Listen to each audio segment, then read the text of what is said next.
Voilà. Bonjour, docteur Rabi El-Chamé. Bonjour, chers amis Lyon. Dans le cadre de la Semaine mondiale de la santé mentale et du bien-être, vous avez accepté, docteur, d'animer cette conférence dont le thème est initié par notre président international, Happy Singh. Nous vous remercions infiniment de nous accorder un moment sur votre emploi du temps fort bien rempli. Je vais donc faire une présentation du docteur. Docteur Rabi El-Chamé est un psychiatre et psychanalyste reconnu pour son leadership en santé mentale au Liban et à l'international. Depuis 2014, il dirige le programme national de santé mentale au sein du ministère libanais de la Santé publique afin de réformer le système de soins et de sensibiliser la population au sujet de la santé mentale.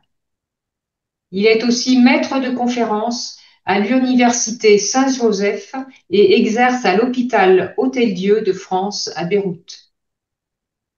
Fort de plus de 15 ans d'expérience auprès d'agences internationales comme l'OMS, le HCR et l'UNICEF, il apporte une expertise technique et stratégique reconnue.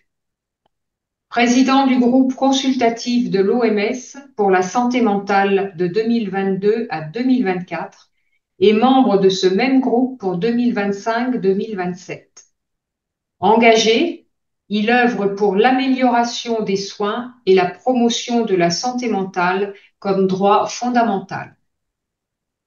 Nous avons tenu à ouvrir cette conférence à tous les lions de France, mais aussi aux amis, à la famille, pour permettre une large information, tant ce sujet est sensible. Pour tous les lions qui sont inscrits, vous pouvez écrire vos questions dans le carré au bas de l'écran et ensuite elles seront regroupées et présentées au docteur à la fin de la conférence. Je laisse maintenant la parole au docteur Rabi El-Chamé. Bonsoir, est-ce que vous m'entendez? Oui, très Nous bien. vous entendons. Tout d'abord, merci beaucoup Françoise Thérault pour tout le support et le soutien dans les préparatifs et pour la présentation aujourd'hui. Je suis ravi d'être parmi vous pour parler d'un sujet qui m'est très cher, qui est la santé mentale, évidemment, que j'ai commencé à discuter avec Madame Caroline Zavatoni lors de mon passage à Paris il y a quelques mois. Et on a eu cette idée que peut-être il serait opportun qu'on en discute tous ensemble, d'autant plus que les Lions ont quand même signé, se sont engagés envers la santé mentale avec l'OMS. Et je pense, étant étant été dans ma jeunesse un Léo aussi, avant la médecine et qui m'a quand même poussé à prendre beaucoup de décisions, à arrêter beaucoup de choses pendant les études.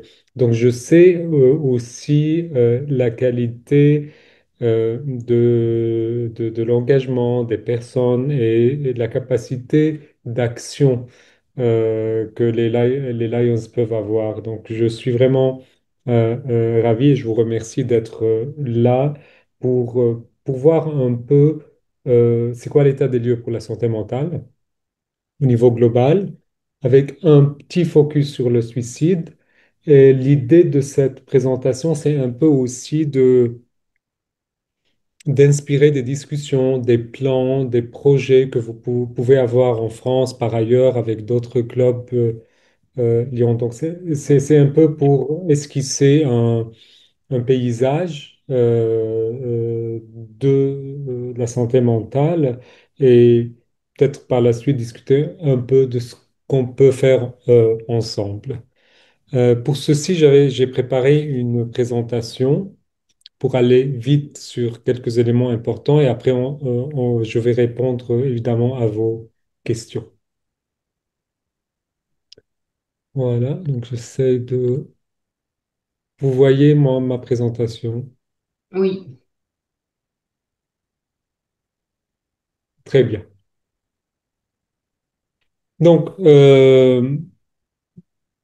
on va commencer quand même par quelques chiffres, parce que je pense que c'est important et ça donne un peu l'image actuelle de la santé mentale au niveau global.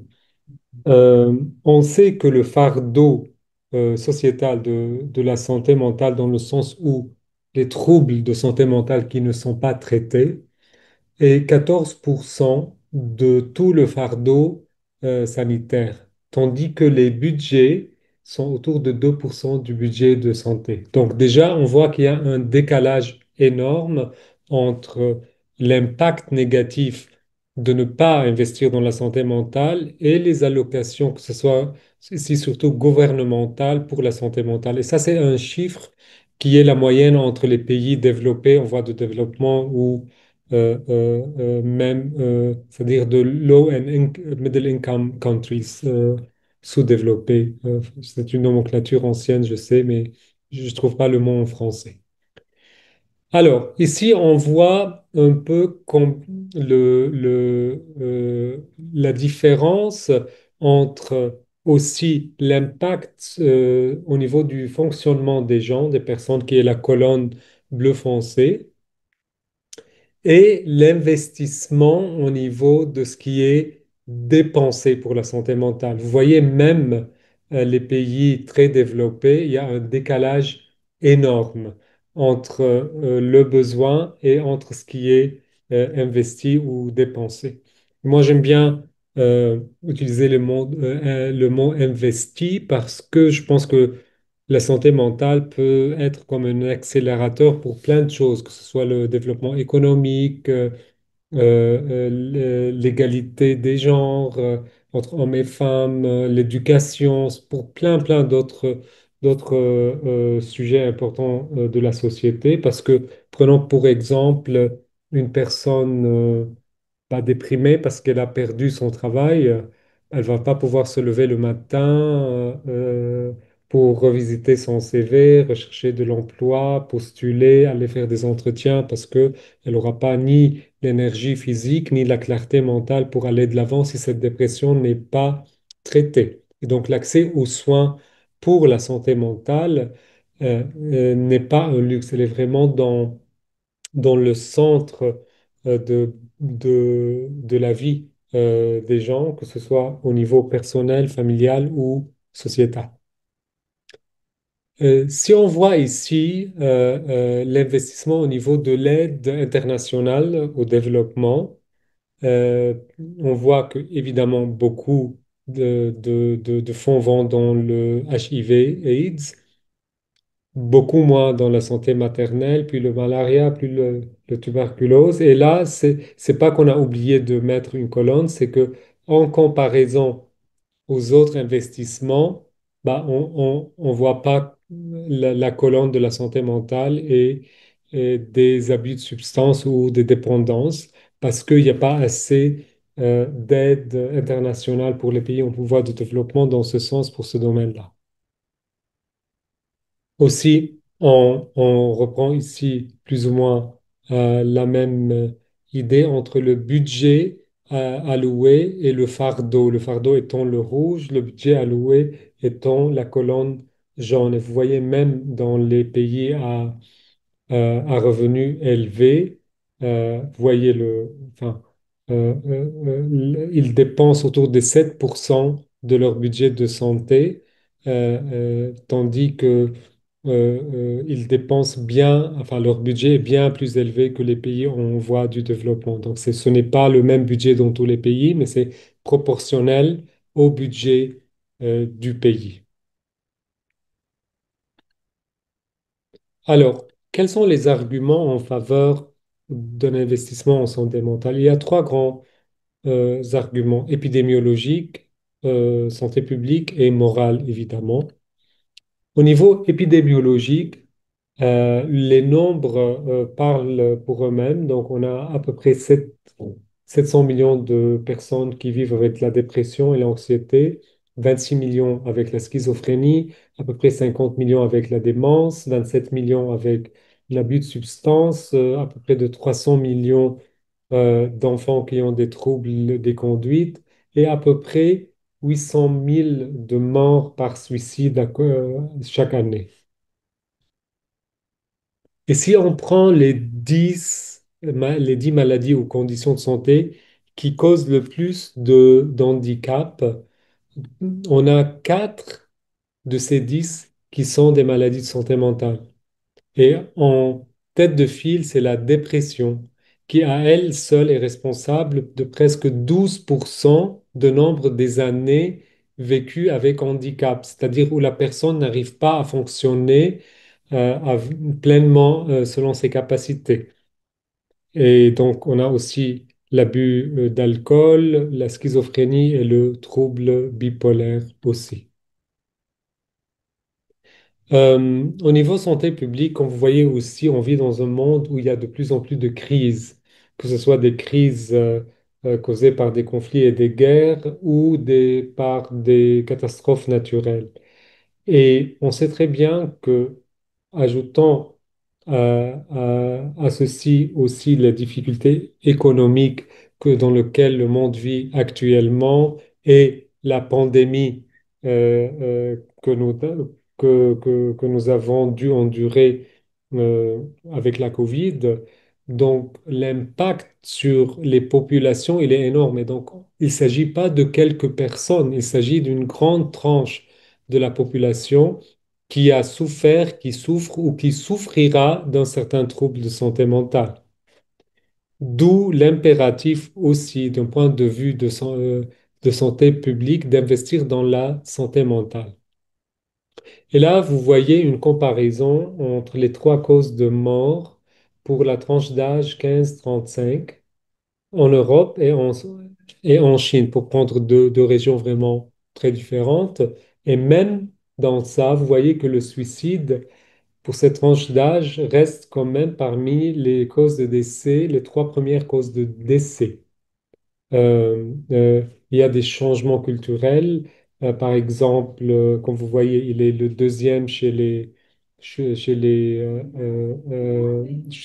hommes et les garçons en Europe, le troisième en Chine, le troisième chez les femmes et les filles, tandis qu'il est le premier en Chine. Et ça, il y a des raisons probablement culturelles qui font la différence.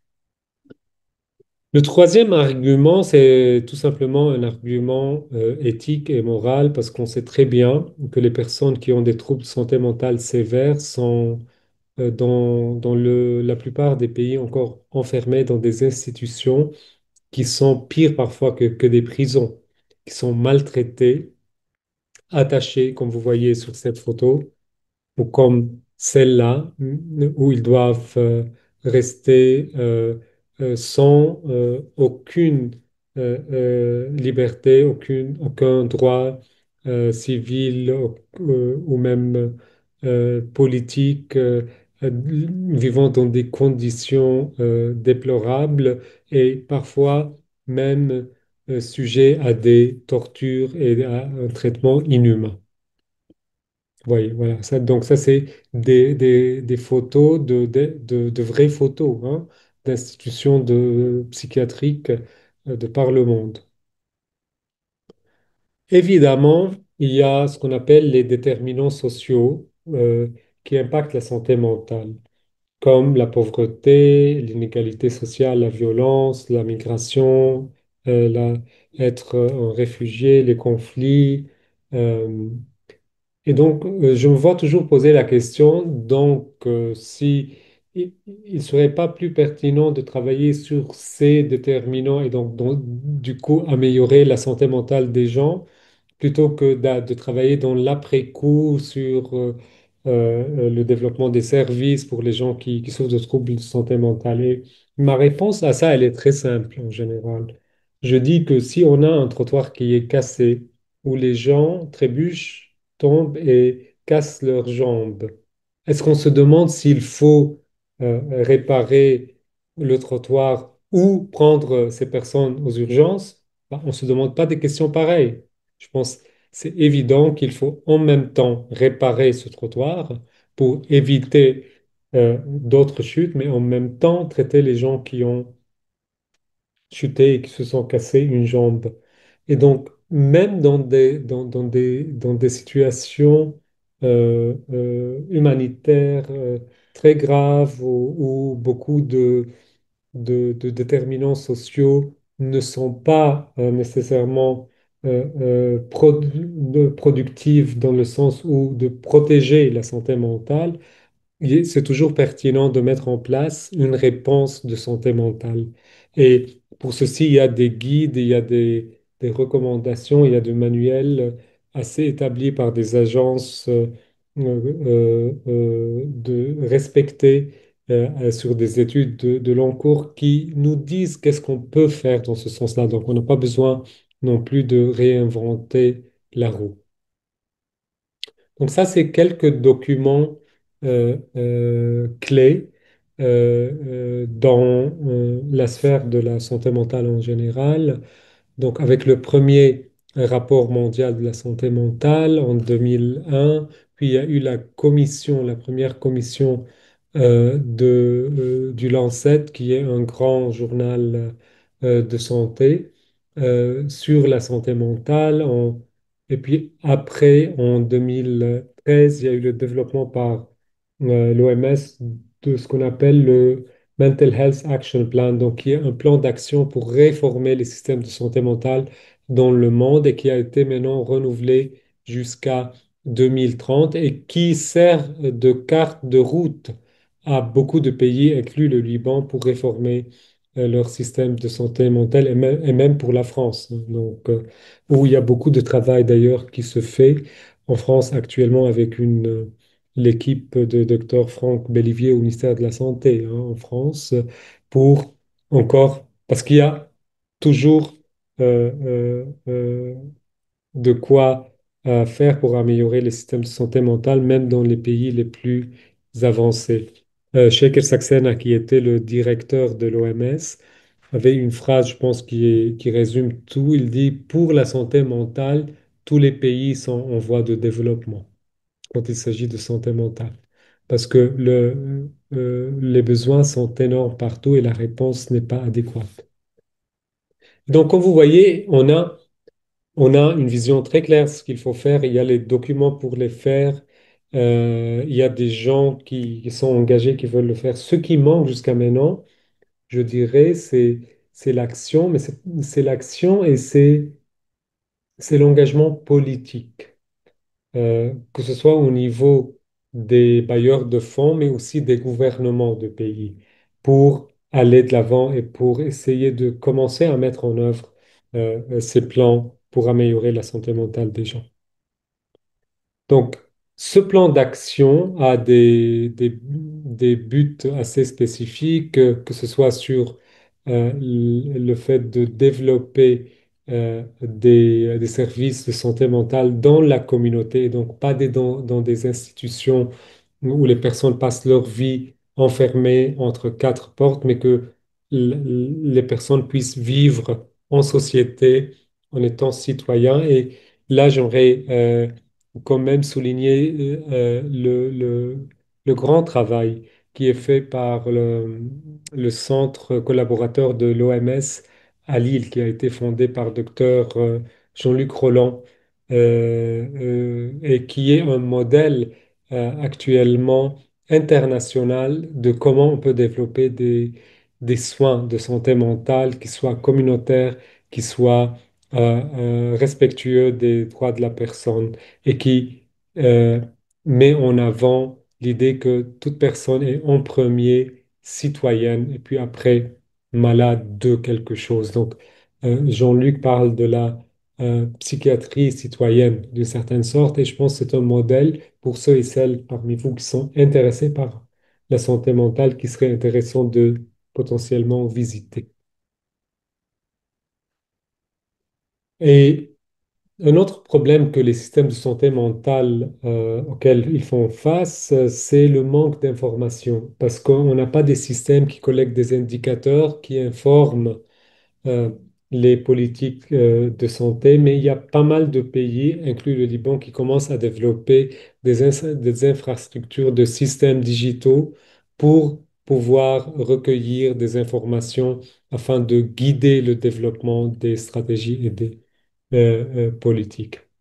Il y a quelques années, en 2019, oui, je pense en 2018, l'OMS a lancé l'initiative spéciale pour la santé mentale où ils ont euh, euh, développer un plan de réforme complet, parce que jusqu'à présent, les pays travaillaient sur des aspects de leur réforme et très peu de pays avaient une approche systémique pour réformer le système de santé mentale. Et cette initiative qui est maintenant mise en œuvre dans plusieurs pays, pas 12 parce que je ne pense pas qu'il y a eu assez de fonds pour l'élargir à 12 pays, nous informe sur beaucoup de choses qui seraient nécessaires à mettre en place pour réformer le système, au-delà des projets qui viennent pour une période assez limitée et qui euh,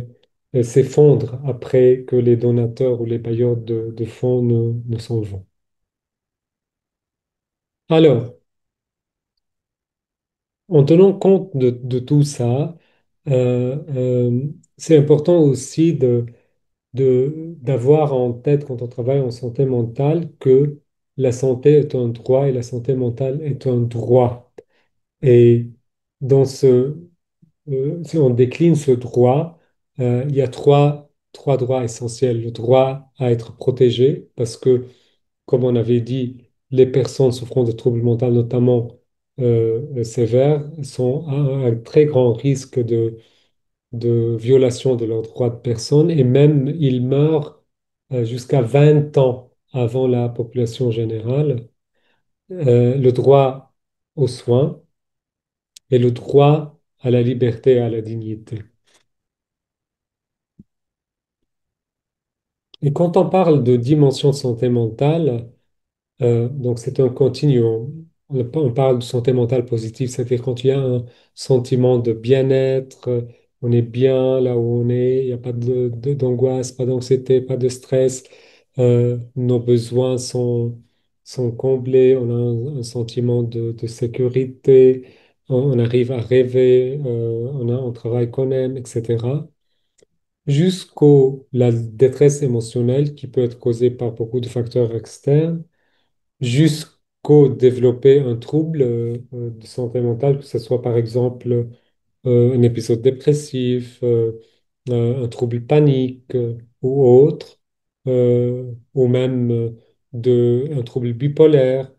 Et comment, avec l'éclosion de ce trouble, quel impact ceci a sur notre fonctionnement? Est-ce que ça, parce que pour quelques personnes, cela mène vers ce qu'on appelle un handicap psychosocial. Pour d'autres, pas. Donc, trouble de santé mentale et handicap ne sont pas similaires, mais il y a une relation. Plus c'est sévère et moins qu'il y a de soutien, autour de la personne, plus haut est le risque de développer un handicap psychosocial où la personne peut se sentir isolée, incapable de poursuivre ses plans de vie, se sente discriminée, rejetée, etc. Et donc, dans ça, on a des interventions de promotion de la santé mentale, de prévention, de rémission et de euh, euh, recovery ou de ce qu'on appelle en français plutôt rétablissement, où la personne se rétablit complètement et arrive à fonctionner dans sa société. Qu'est-ce qu'il faut faire pour en arriver là du système qu'on a actuellement? La première chose à faire, c'est de transformer les soins de santé mentale et les transférer des hôpitaux un peu asilaires vers la communauté, en intégrant la santé mentale dans les soins de santé primaire, en ouvrant des hôpitaux de jour, en ouvrant des appartements thérapeutiques, etc. Donc, de décliner selon les besoins des personnes avec la vision que ces personnes sont soutenues pour une réinsertion sociale. C'est le but. La deuxième chose, c'est de travailler avec les patients et les familles comme partenaires dans la planification la prestation des services, mais je dirais même aussi dans le développement des politiques de santé mentale d'avoir une approche centrée sur la personne. Un exemple tout simple, euh, si on a des services pour les enfants qui n'ouvrent que pendant les heures scolaires, ben, on va avoir beaucoup de mal à pouvoir les enfants venir voir les thérapeutes parce que s'ils sont à l'école, c'est très difficile pour s'arranger à faire ça. Donc, comment on pensait penser les choses de sorte à ce que ces services, par exemple, ouvrent après l'école ou pendant le week-end pour assurer que ça soit vraiment centré sur les besoins de la personne.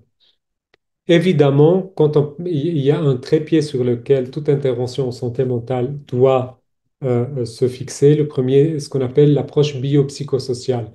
Il y a évidemment des interventions biologiques à mettre en place, entre autres les médicaments quand il le faut, mais aussi des interventions psychologiques et aussi sociales, parce que les interventions sociales peuvent parfois être aussi ou même parfois plus efficaces que d'autres interventions. Donc, idéalement, un plan doit être développé pour chaque personne avec ces trois catégories, ces trois axes, et mettre sur ces axes quelles sont les interventions qui peuvent aider cette personne à retrouver son autonomie, à reprendre sa vie en main, d'où l'importance d'une équipe multidisciplinaire, et pas simplement de médecins.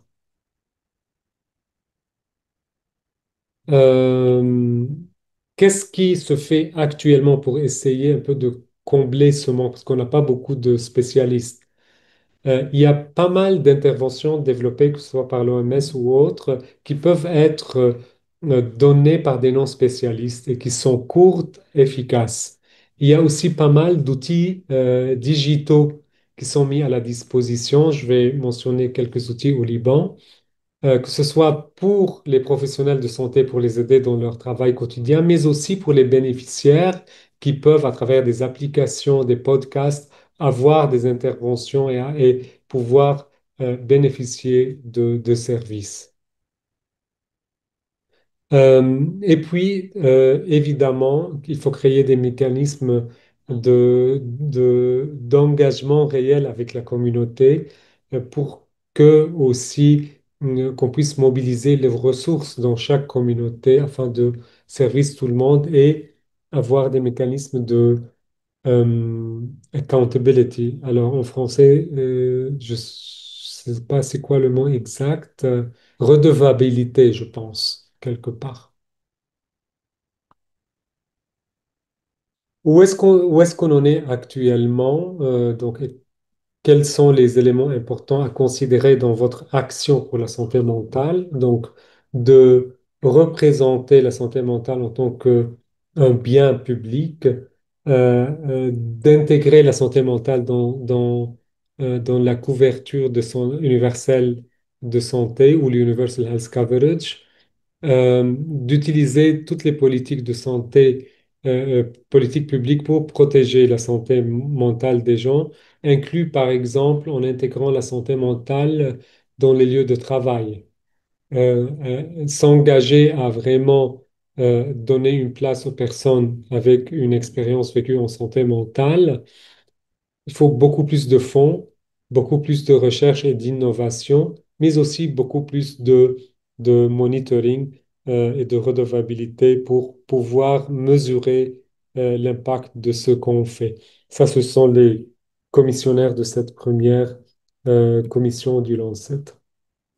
Là, je passe un peu rapidement pour le suicide. Donc, comme on avait dit, autour de 800 000 personnes sont perdues chaque année. Ils meurent à cause du suicide, donc à peu près une personne chaque 40 secondes. Le suicide est la troisième cause de décès pour le groupe 15-29. À peu près 75% des suicides sont dans les pays à moyen et faible revenu, où on a le moins de services de santé mentale aussi. Les hommes sont plus touchés que les femmes. Euh, c'est vrai que depuis 2000, on a une diminution de ce nombre, sauf que on est loin d'atteindre le but qu'on s'est mis avec les objectifs durables de développement, où on s'était dit que il faut que ça diminue globalement de 10%.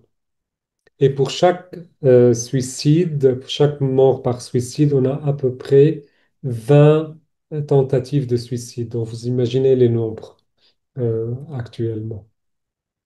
Quoi faire? C'est très clair. Il y a des actions très claires pour protéger du suicide. Et ici, vous avez le Live Life Initiative de l'OMS qui, avec quatre piliers importants, limiter l'accès aux outils de suicide, notamment les pesticides et les armes à feu, mieux interagir avec les médias pour une meilleure couverture des suicides, parce que une couverture très sensationnelle, elle pousse les gens à passer à l'acte encore plus, euh, intégrer des programmes de compétences de vie, Life Skills Programme dans les écoles, et des programmes pour l'identification et le traitement des personnes qui souffrent de troubles de santé mentale parce que si on a un trouble de santé mentale, on est à un plus haut risque euh, de mourir par suicide ou de tenter de se suicider. En parallèle à ça, il y a des actions transversales à faire, comme une bonne analyse de situation, une collaboration multisectorale. Par exemple, pour limiter l'accès aux pesticides, il faut bien impliquer le ministère des Agricultures ou le ministère de l'Intérieur pour l'accès aux armes. Euh, il faut beaucoup de campagnes d'information, de capacity building pour tous les acteurs, que ce soit les policiers, les acteurs de soins, les acteurs dans l'éducation, les acteurs de protection, pour qu'ils puissent détecter et référer. Évidemment, plus d'argent et surveillance de la situation pour voir un peu comment ces chiffres changent. Pour finir, j'ai mis quelques slides sur le Liban, sur le travail qu'on fait depuis presque 12 ans maintenant. En bleu, vous voyez un peu les jalons qu'on a pu traverser euh, de l'établissement de ce programme de santé mentale en 2014 au développement de la première stratégie en 2015, à l'évaluation qu'on a fait avec l'OMS en 2018. En 2023, au prix que le programme a eu pour l'application qu'il a développée avec l'OMS pour la dépression et l'anxiété et qui actuellement est un service gratuit au Liban, au renouvellement de la nouvelle stratégie et aussi avec en rouge, vous voyez un peu les crises auxquelles en même temps on a dû faire face parce que comme vous savez, depuis 2019, on n'a pas pu avoir un moment de repos avec une crise après l'autre. En 2019, crise économique, 2020, Covid, 2020, août 2020, explosion du port, 2024, la guerre qui continue actuellement. Et donc, on essaye en même temps de travailler sur la réforme du système et répondre aux crises de façon à soutenir les systèmes, comme vous voyez, pas en parallèle. Et je pense, ce qu'on a appris de notre travail, c'est important dans un système de santé mentale d'avoir un corps gouvernant, au Liban c'est le programme, d'avoir une stratégie claire autour desquelles les acteurs peuvent coordonner, d'avoir un mécanisme de coordination très clair, dans lequel au Liban on a plus que 100 partenaires, et d'utiliser des interventions basées sur l'évidence scientifique et les guidelines de l'OMS, comme on est en train de faire, et d'avoir une approche de renforcement de système, pas une approche purement humanitaire où on construit nos projets sans aucun lien ni avec les systèmes publics, ni les ONG en place, et puis après un an, on part. Voilà, donc au Liban, qu'est-ce qu'on a pour le suicide? On a le hotline, le 1564, qui reçoit des appels et qui a des équipes mobiles qui sont mobilisées, que ce soit à Beyrouth, au nord et au sud, pour les urgences psychiatriques. On a un podcast basé sur une intervention de l'OMS pour gérer le stress, qui s'appelle Self-Help Plus, donc aussi gratuit. C'est l'application qu'on a développée, testée avec l'OMS et qui actuellement est reproduite dans plusieurs pays, dont la Thaïlande, qui l'a prise et qui la développe pour la dépression et l'anxiété. On a une plateforme digitale aussi qui dit aux bénéficiaires où sont les services, où est-ce qu'ils peuvent trouver les services et qui nous aide, nous, à faire une cartographie claire pour voir qu'est-ce qu'il y a comme service et qu'est-ce qui manque pour pouvoir vraiment gérer les services. On a une initiative qu'on a développée avec l'OMS sur la santé mentale au lieu de travail, dans les lieux de travail, où on aide les lieux de travail à intégrer la santé mentale pour leurs employés. Il y a des vidéos de self-care, donc de comment on peut nous-mêmes, c'était pour les acteurs en première ligne, les frontliners, mais vous pouvez vous-même aussi hein, les regarder. Et ici, vous avez les liens pour le social media du programme et le site web où vous pouvez avoir plus d'informations. Je vais vous envoyer le PDF comme ça, on peut vous le faire circuler. Voilà.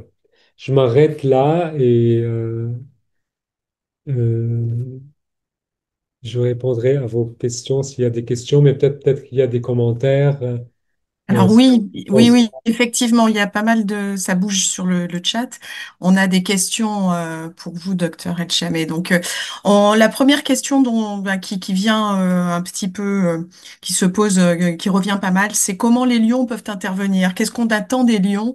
Et dans quel domaine de sensibilisation les lions peuvent trouver une façon de travailler sur ce problème de la santé mentale? Oui, enfin, je pense qu'il y a plusieurs portes d'entrée, mais pour moi, quand je pense au lion, je pense à plusieurs choses. Je pense déjà à des individus euh, qui sont engagés socialement, qui ont des capacités intellectuelles, sociales, aussi de métier. Donc, ça dépend des métiers qu'il y a. Peut-être qu'il y en a pas mal qui sont déjà dans le domaine de la politique de santé, de la santé même en tant que clinicien. Et qui... Donc, on peut déjà commencer à agir dépendamment de nos capacités individuelles. Mais en plus de ça, pour moi, les lions aussi, c'est un network. C'est un réseau. C'est un réseau de mobilisation. Et donc, et quand je parle mobilisation, je ne parle pas seulement de mobilisation d'argent. C'est important de mobiliser l'argent, évidemment, et c'est important de savoir comment l'utiliser. Je dirais quelques mots par rapport à ça.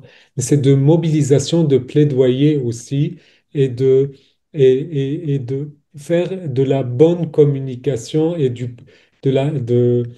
voilà, un peu plus de bruit autour de la santé mentale. De la sensibilisation, hein. Et pas que de la population, mais aussi des dirigeants, enfin, vous voyez, donc d'user un peu de ce networking du lion pour voir stratégiquement comment on peut pousser tout le monde, tous nos acteurs, partenaires, que ce soit au niveau personnel, mais aussi au niveau institutionnel, pour adopter la santé mentale comme priorité. Maintenant, quand il s'agit de mobilisation, effectivement, les lions peuvent mobiliser de l'argent et l'investir. C'est très important de l'investir déjà euh, euh, en tenant compte de tout ce qui a été construit jusqu'à là au niveau global. C'est-à-dire, au lieu, par exemple, euh, de répondre seulement à un besoin qui vient d'une ONG quelque part pour un petit projet. Essayez de voir un peu c'est quoi le paysage dans ce pays, quels sont les acteurs, quel rôle a le gouvernement, Est-ce qu'on peut impliquer l'OMS, les autres acteurs? Comment cet argent peut créer des synergies? Comment on peut lier ce projet au système? Et donc, voir un peu comment ceci peut fonctionner.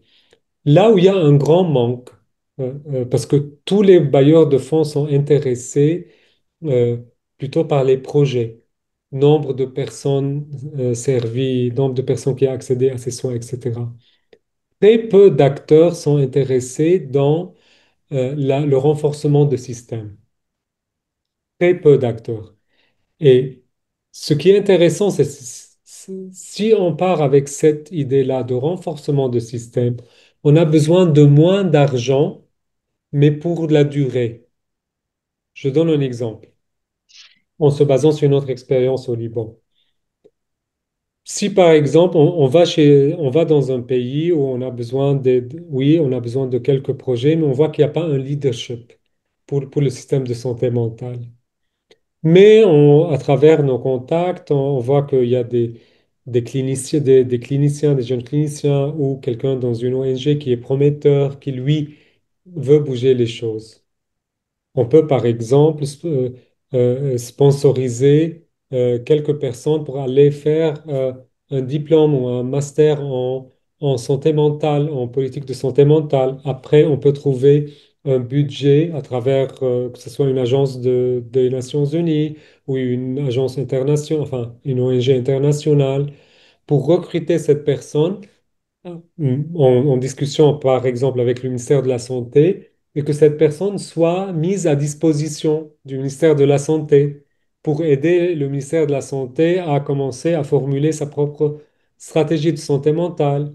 Après, peut-être recruter quelqu'un de senior qui viendrait pour quelques mois pour aider cette personne à développer la stratégie.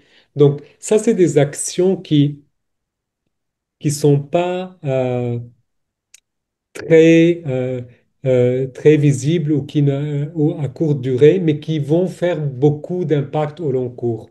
Donc moi, je vois Mhm. si par exemple le Lyon s'intéresse à quelques pays, et là je serais très heureux de discuter avec vous et avec l'OMS pour éventuellement voir quel pays, par exemple et d'accompagner la réforme dans ces pays au long cours, au lieu d'actions ici et là qui peut-être n'aboutiront pas. Ça, c'est une façon. Une autre façon, c'est de choisir une thématique, par exemple le suicide, et de voir un peu qu'est-ce qu'on peut faire et comment on peut faire pour essayer d'avancer cet agenda au niveau international. Par exemple, il y a pas mal de pays où le suicide est toujours considéré comme un crime. Est-ce qu'on peut, à travers un travail de plaidoyer, changer ça, aider les pays à réfléchir autrement? Vous voyez, donc ça dépend vraiment des intérêts des uns et des autres et qui veut aussi, en fin de compte, qui est la personne ou les personnes qui vont porter ce projet. Parce que les institutions sont importantes, mais il faut des personnes pour porter des Ouais. projets. Donc ça va dépendre des affinités des uns et des autres, je dirais. Ça va un petit peu, ça me fait rebondir sur une des questions qui nous ont été posées sur le fait que comment est-ce que les différents acteurs d'un projet territorial de santé mentale, les PTSM, peuvent-ils travailler ensemble, justement pour promouvoir la santé mentale, tenir compte de l'influence des conditions de vie, et puis améliorer la prise en charge des troubles psychiques. Et tout ça dans le but d'offrir un meilleur service aux personnes qui ont des troubles psychiatriques graves et durables. C'est justement comment on fait travailler toutes ces personnes ensemble, sachant que problèmes culturels mis à part, et là, on est en France, donc comment en France on peut résoudre ces problèmes-là, y compris sur des soucis d'inégalité par rapport à la santé, et on nous a posé la question aussi avec des défis de santé mentale qui sont liés à la pénurie des spécialistes. Donc comment on fait travailler tous ces gens-là et comment justement on résout ces problèmes-là? Et, enfin, mais encore une fois, ayant une approche de système peut nous aider, hein. Elle n'a pas les réponses, mais elle peut nous aider. C'est-à-dire, s'il y a un mécanisme, un groupe, un réseau qui a des termes de référence qui unit ce groupe et que ce groupe décide ensemble de développer une feuille de route qui sera le guide. Et donc, ce n'est plus mon avis contre votre avis ou l'avis d'une autre personne, mais c'est vraiment quelles sont les priorités pour pour cette communauté qu'on est en train de servir? Quels sont les challenges? Comment on va aller de l'avant? Donc déjà, on a un réseau et on a une carte de route. C'est déjà beaucoup. C'est déjà beaucoup. Maintenant, en tant qu'outil, il y a beaucoup d'outils cliniques ou programmatiques, notamment avec le MHGAP de l'OMS, qui lui forme les non-spécialistes euh, Mm. aux interventions. Et je vous invite vraiment d'aller visiter et de rentrer en contact avec l'île, avec le Oui, projet de l'île. Je serai, enfin, d'accord. quelqu'un intéressé, envoyez-moi un email, je peux vous mettre en contact avec eux parce qu'ils savent bien sur si vous voulez, les cadres, les difficultés, les challenges de la France en tant que telle, et qui peuvent vous venir en aide sur ce domaine. Mais il y a beaucoup d'outils qui peuvent nous aider à penser au-delà des services spécialisés dans des grandes institutions. D'accord. Alors, il y a un des participants qui nous pose la question de savoir si vous connaissez la formation des premiers secours en santé mentale. Est-ce que vous pouvez nous en dire? Est-ce que ça a un rapport justement avec ce service à Lille? Est-ce qu'ils forment des gens qui sont formés pour les secours, hein, les premiers secours en santé mentale, justement? Alors, les premiers secours en santé mentale n'est pas une intervention de santé mentale. Ah, C'est une intervention qui a été développée pour euh, diminuer le risque de nuire ou de faire mal quand on intervient en tant qu'humanitaire. Un des exemples, dans le temps, on pensait que le debriefing était une bonne chose. Donc, après un attentat, il fallait absolument mettre tout le monde en groupe et les pousser à parler. Et c'est avéré être quelque chose de très néfaste. Et en fait, ça augmente le risque de devoir développer un trouble, un PTSD, un trouble de stress post-traumatique.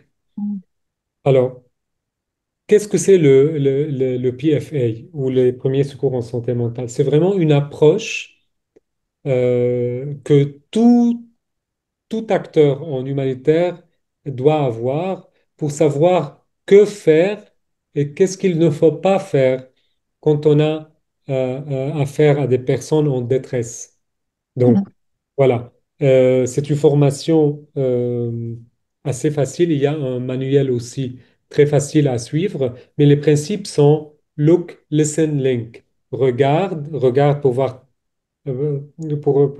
pour s'assurer de sa propre sécurité, de la sécurité des personnes qu'on va aider, de la situation, de regarder la personne dans quel état elle est qu'elle communique ou pas, est-ce qu'elle est en danger de risque physique ou il faut prendre ça en premier ou pas.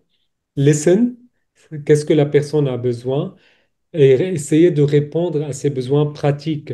Si une personne elle est en détresse après un séisme parce elle n'arrive pas à trouver un membre de famille, eh ben, le mieux, c'est de la connecter avec les équipes qui cherchent les personnes disparues, pas de lui dire de prendre de respiration profonde.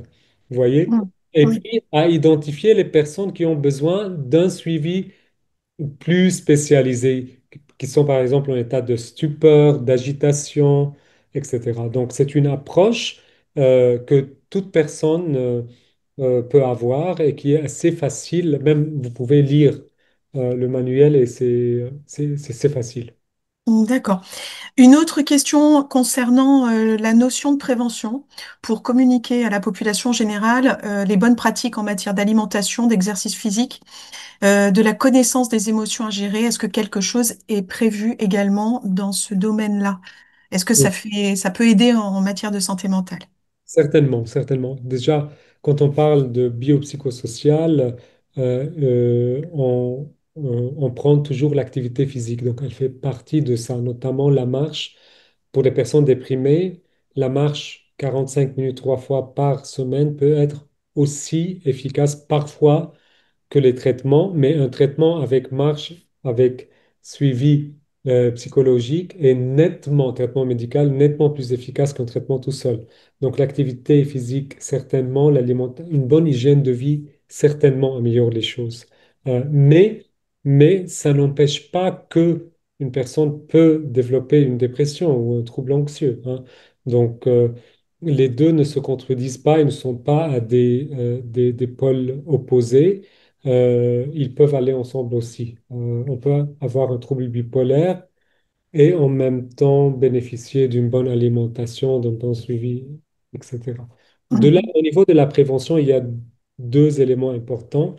Les programmes de soutien et de formation des parents à tout ce qui est ce qu'on appelle le Early Childhood Development, donc le développement, et on parle beaucoup des 1000 premiers jours, donc de la grossesse et puis de la première année après.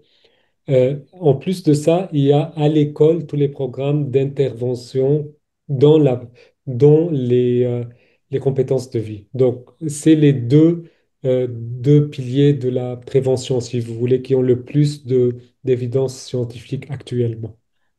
Ok. J'ai justement un témoignage de Christophe du district Côte d'Azur-Corse qui nous dit que le club de Ramatuelle offre des séances de sport adaptées à des femmes qui sont atteintes du cancer ou en rémission pour renforcer leur confiance en elles. Donc ça peut faire partie aussi, effectivement, Oui, oui. des choses que les clubs Lyon peuvent faire pour aider dans ce thème-là. Alors, j'ai Jean-Claude Aubry qui pose une question qui dit, qui pourrait nous aider à faire le scan de la situation et les moyens qui sont mis en œuvre en France, cela afin d'avoir une vision globale et réfléchir à des solutions. Où Je peut-on peux trouver ces renseignements? Je peux vous mettre en contact avec le docteur Franck Bellivier au ministère de la Santé, qui lui, actuellement, est la personne enfin, qui essaye d'amener tous les acteurs, de réformer le système, etc. Donc, ça sera la personne avec qui il faut parler. Très bien.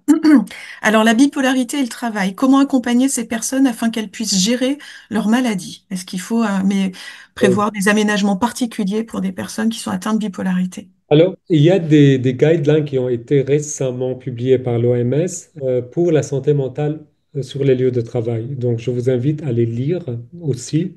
Euh, ils sont peut-être à un niveau un peu méta, mais les principes sont les mêmes. C'est-à-dire, euh, il y a trois éléments. Il y a comment on peut promouvoir la santé mentale pour les employés, comment on peut les protéger. Par exemple, si on a des termes de référence qui ne sont pas compatibles avec notre rôle au travail ou avec nos compétences, on va avoir un beaucoup plus grand risque de développer un burn-out. Donc, déjà, il y a beaucoup de choses managériales à faire pour protéger et pour promouvoir la santé mentale. Aussi, il serait pertinent d'avoir ce qu'on appelle un champion santé mentale. Normalement, quelqu'un de la direction des ressources humaines qui, lui, est formé et c'est ce qu'on essaye de faire au Liban, on forme cette personne pour pouvoir avoir des discussions avec les gens.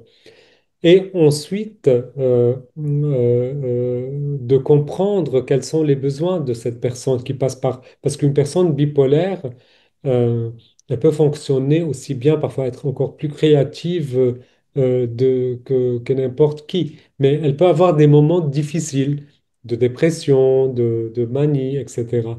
Et donc, de penser à ça, pas comme un risque au travail, mais plutôt comme une condition de santé à traiter, à prendre en charge et de permettre à la personne de se rétablir. Euh, et là, ce qui est important, en plus de l'attitude de la compagnie ou de l'employeur, c'est les lois. Les lois dans un pays qui doivent protéger aussi ces personnes pendant des moments où elles ont besoin de se rétablir, de se faire soigner. Bien sûr. Alors, j'ai Alexis qui donne un témoignage en disant des initiatives de communication nationale, comme c'est le cas en France cette année, devraient lever peu à peu les tabous et les stigmatisations des troubles psychiques et permettre une évolution positive. Donc ça, c'est ce qu'on dit effectivement et on est tous d'accord là-dessus. Alain nous parle du harcèlement scolaire, point d'interrogation. Est-ce que c'est un Oh, sujet? oui, c'est un grand, oui, c'est un sujet d'actualité. Et j'ajouterais à ça, il y a le harcèlement cyber sur Internet et le social media qui est aussi un grand tabou et qui pousse beaucoup de jeunes vers le suicide, la dépression, l'anxiété et le suicide. Et d'ailleurs, actuellement, je fais partie d'un petit groupe d'advisors pour l'OMS sur parce qu'il commence à parler de tout ce qui est espace digital, santé mentale des jeunes et suicide. Donc, c'est pleinement d'actualité et c'est quelque chose à ne pas négliger. D'où l'importance d'avoir ce qu'on appelle une approche globale des écoles. Euh, il y a aussi un autre outil de l'OMS qui s'appelle le Whole School Approach. Donc, comment on peut concevoir une approche au niveau des écoles. Et d'ailleurs, ça pourrait être aussi un autre thème pour les Lions, par exemple, la santé mentale dans les écoles. Qu'est-ce qu'on peut faire, comment on peut faire avancer ce domaine. Donc, il y a beaucoup de travail à faire là-dessus aussi. Christine revient sur le secourisme en santé mentale en lui disant que les secouristes en santé mentale apprennent le plan d'action des premiers secours en santé mentale en 5 étapes, qui s'appelle ALGE. Évaluer le risque de suicide ou de préjudice, qui est la première étape. Ensuite, écouter sans porter de jugement, c'est ce que vous nous disiez, hein, plus ou moins tout à l'heure. Rassurer et informer. Encourager l'aide professionnelle appropriée et encourager l'entraide et d'autres stratégies de soutien. C'est ce que vous nous décriviez tout à l'heure dans le cadre effectivement d'un Voilà. traumatisme. Ça, c'est plutôt pour les urgences suicidaires. Donc, il y a deux premiers D'accord. secours, psychological first aid, qui sont à tout le monde qui est dans une crise. Et ceci, c'est plutôt quand la personne, je pense, hein, si je ne me trompe pas, c'est quand la personne vraiment, elle est en crise émotionnelle énorme et pas un groupe de personnes après une explosion ou quelque chose comme ça.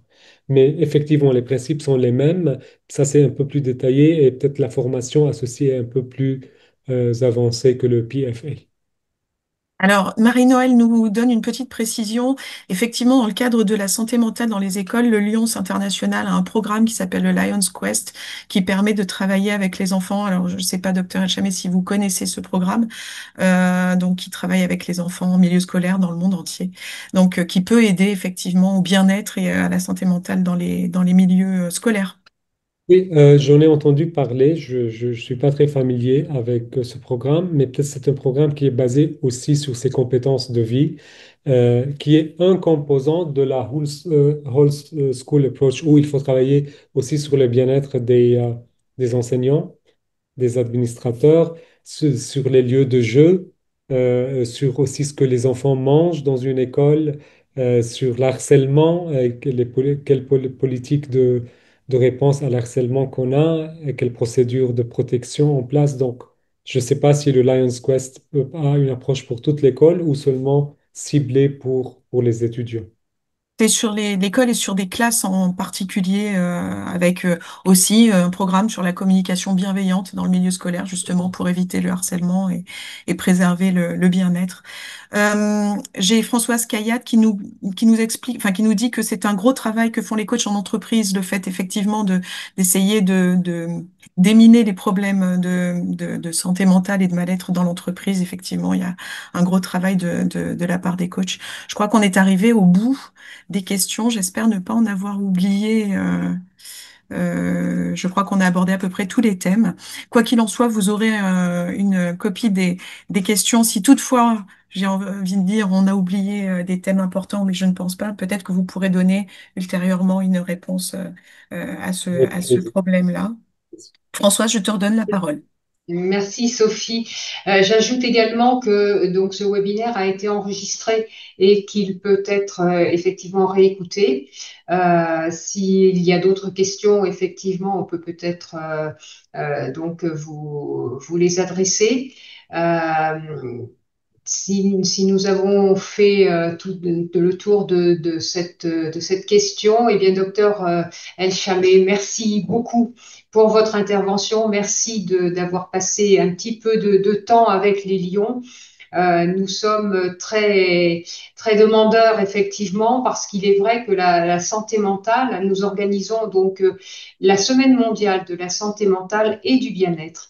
Et nous sommes un petit peu dépourvus parce qu'effectivement, nous cherchons euh, des thèmes. Nous cherchons donc à aider dans ce domaine et nous, voilà, nous aimerions donc aussi pouvoir développer davantage cette semaine. Donc, merci beaucoup. Vous avez répondu à beaucoup d'interrogations et c'est c'est euh, c'est vraiment très important. Voilà. C'est moi Merci, qui vous docteur. remercie. Et n'hésitez pas à me contacter s'il y a d'autres idées ou s'il y a d'autres discussions qui peuvent vous aider dans votre processus d'affiner ce que vous voulez faire. Bon Très courage, bien. merci pour Je, votre Merci. je me permets, avant qu'on raccroche, de vous donner les bravos, félicitations, merci beaucoup et de beaucoup des membres qui sont en train d'arriver sur le chat. Donc, au nom des participants, un grand, grand merci pour cette super présentation. Merci. Je vous en prie, c'était un plaisir. Allez, bonne soirée. Bonsoir, docteur. Merci beaucoup.